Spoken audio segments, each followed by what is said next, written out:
Ngayon, forgiveness.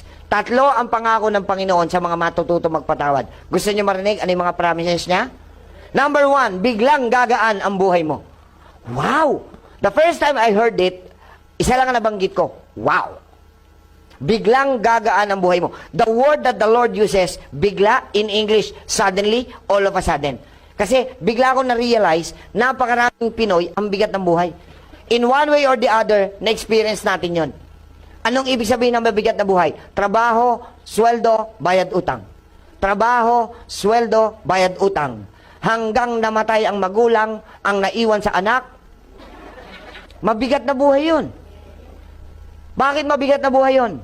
Maaaring hindi natin kasalanang ipinanganak tayong mahirap kasi hindi tayo makakapili ng magulang. Pero alam niyo ho ba na kasalanang mortal kung mamamatay ka pang mahirap? Bakit? Kasi binigyan ka ng Panginoon ng lifetime opportunity to change the course of your lives. Anong ginawa mo? Yung lifetime opportunity na yon. Hindi yun ang plano ng Diyos sa atin. The most famous line, verse, tungkol sa plano ng Diyos, Jeremiah 29:11. For I know the plans I have for you, declares the Lord. Declare yon. Pag sinabing deklarasyon, hindi pwedeng basta-basta baliin. At ang pwedeng magdeklara, walang iba, kundi yung mga may authority lang. Sino may authority ngayon sa bansang Pilipinas? Pangulong Bongbong Marcos. Pag nagdeklara yon, mahirap natin baliin. Kasi deklara yon. Tama? I declare holiday. O, hindi walang pasok. Pag pumasok, double pay. O, di ba? Tama? I declare lockdown. O, di bawal tayo lumabas. Mahirap baliin kasi deklarasyon. Tanong, sino mas mataas? Pangulo o Panginoon? May deklarasyon ng Panginoon. Plan for you to prosper, not to harm you. Alam niyo ba Tagalog ng prosper? Kasaganahan, masagana. Lagi niyong ginagamit yan tuwing bagong taon. Bakit hindi ka naging masagana? Because you followed your own plan, not the plan of the Lord for you. Paano nangyari yun?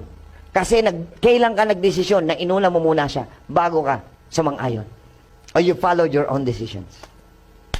So, yun ang unang pangako ng Panginoon. Pag ikaw natutong magpatawad, biglang gagaan ang mundo mo. May kasunod na version. Subukan mo, sabi ng Panginoon. Subukan mo ang galin, magpatawad. Bakit? Ano pangako niya? Pag hindi, binuksan ko ang pintuan at bintana ng kalangitan at ibuhos sa iyo ang mga pagpapala na inyong kailangan. By the way, yung kailangan, ang English nun, needs ha? Needs, hindi wants. Hindi gusto. Sagot ni Lord lahat ng pangangailangan natin. Kailangan mong gumaling? Kaya niya yon. Sagot niya yon. Kailangan mong pambiling gamot? Sagot niya yon. Saan manggagaling? Hindi ko rin alam. Basta sagot niya yon. Hindi, sorry po. Bakit ako libre? Hindi ba kayo nagtataka? Dok, ang tagal mo ng misyonero ha. 15 years. Saan ka kumukuha ng pangkabuhayan mo? Philippians 4:19, the Lord shall supply everything that I need according to His riches and glory in Christ Jesus' name. Kaya pag tinanong niyo, saan galing? Hindi ko alam. Kasi pag alam mo, pwede ka pa magyabang. Pero pag hindi mo alam, gawa na ng Panginoon yan. Nako niyo ha? Kaya wag na wag ka mag-worry, wala akong pambili ng gamot ko. Si Lord ang magpo-provide. Mag-pray ka, may hihipuin yan. Nang hindi, ako, bigla ako maiisip, kamag-anak ko. Tatawagan ko, yung pala nangangailangan. See? Hindi po ako ni Lord to call them. Ganon kumilos ang Panginoon. Very mysterious. Naintindihan nyo? Kaya, ang gusto lang ni Lord, huwag kang magwo-worry. Ikaw, Lord, naniniwala ako. Tapos, saan ako kukuha, Lord? Hayaan mo siya, surrender mo yung faith mo. Tama?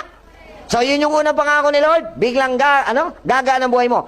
Pangalawang pangako ng Diyos sa mga matututong magpatawad, lalaki teritoryo mo.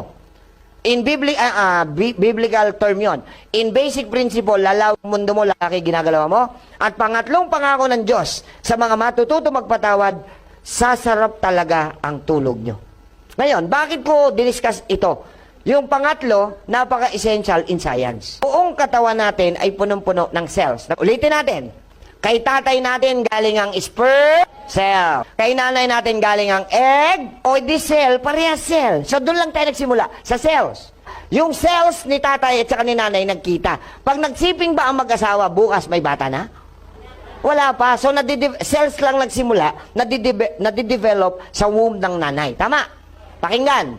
From cells, they formed tissues. Tissues, they develop organs. Organs corresponds to 11 interrelated system at saka pa lang tayo may human body. So basically speaking, tingin. Ang buong katawan natin, punong-puno ng cells. Ngayon, alam niyo ba maraming function ng cells? Pero this topic is related to sleep di ba? Ano ang ginagawa ng cells? Dalawa lang yan. Habang tayo ay gising, iba ginagawa niya. Habang tayo ay tulog, iba ang ginagawa ng cells. Interested kayong malaman? Sure? Number 1, while we are awake, anong Tagalog ng awake? The cells are continuously digesting. Ang alam nyo digestion, tunaw. Hindi ho. Ang ibig sabihin, the cells are digesting. Patuloy silang nangongolekta ng nutrients. Yung mga cell, para i-distribute sa pangangailangan ng buong katawan. Kailan nangyayari yun? Habang tayo ay gising, awake. Okay.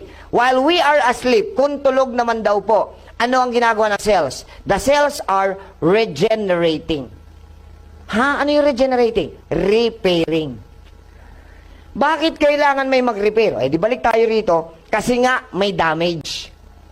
Di ba pag damage, dapat i-repair agad? Para mapakinabangan pa at humaba pa ng yung kanyang lifespan? Pag yung damage hindi mo ni-repair, tuloy-tuloy ang damage, iiksi ang lifespan. Tama ho ba? So, kailangan ba mag-repair? Ulit, kailangan? Okay, ngayon, kailan daw nagre-repair ang cells? Habang tayo ay?